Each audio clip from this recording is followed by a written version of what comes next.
ಸಭೆಯಲ್ಲಿ ಅಮಿತ್ ಶಾ ಅವರು ಚುನಾವಣೆಯನ್ನು ಮಾಡಬೇಕಾದಾಗ ನಮ್ಮ ಮೊದಲನೇ ಆದ್ಯತೆ ಏನು, ಆದ್ಯತೆಗೆ ಅನುಗುಣವಾಗಿ ಪ್ರೇಸ್ ಪ್ರಮುಖರೇನು, ಬೂತ್ ಕಮಿಟಿ ಏನು, ಒಂದು ಬೂತಿಂದ ಏನಾಗ್ತದೆ ಅನ್ನೋದು ಒಂದು ಕಡೆ ಆದರೆ, ಮತ್ತೊಂದು ಕಡೆ ಅವ್ರು ಹೇಳಿದ ಒಂದು ವಿಶೇಷವಾದದ್ದು,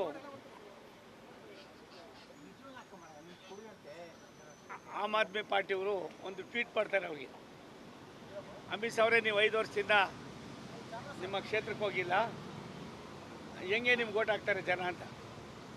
ಅದಕ್ಕೆ ಅವ್ರು ಹೇಳ್ತಾರಂತೆ, ನಾನು 5 ವರ್ಷ ಅಲ್ಲ ಇನ್ನೂ 5 ವರ್ಷ ಹೋಗೋದಿಲ್ಲ, ನಾನು ಏನೇನು ಕೆಲಸ ಬೇಕು ಎಲ್ಲ ಮಾಡ್ತಾ ಇರ್ತೀನಿ.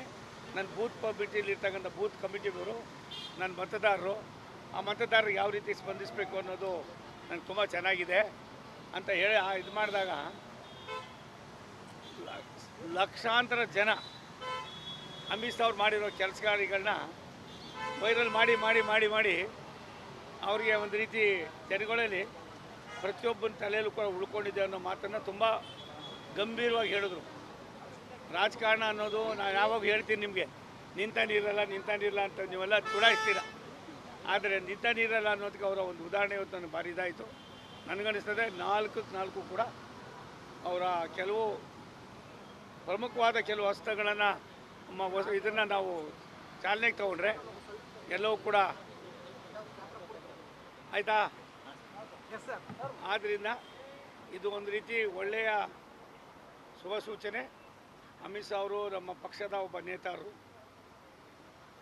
ಪರಮೋಚ್ಚ ನಾಯಕರಲ್ಲಿ ಅವರು ಕೂಡ ಒಬ್ಬರು.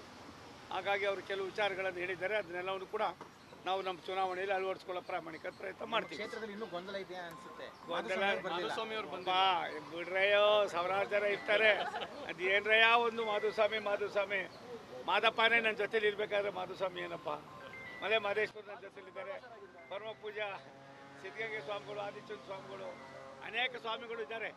ಆದರೆ ಒಬ್ಬ ಸ್ವಾಮಿ ಎಲ್ಲ ಒಂದು ಕಡೆ ಇನ್ನೂ ಸ್ವಲ್ಪ ಅಗ್ಗು ಇಗ್ಗು ಇದೆ. ಆ ಸ್ವಾಮಿಗೆ ಯಾವ ಥರ ಬುದ್ಧಿ ಬರ್ತದೆ, ಅವರು ಕೂಡ ಆ ರೀತಿ ಒಡೆತನದಲ್ಲಿ ನಡ್ಕೊಳ್ಳೋದು ಅಂತ ನನ್ನ ಭಾವನೆ.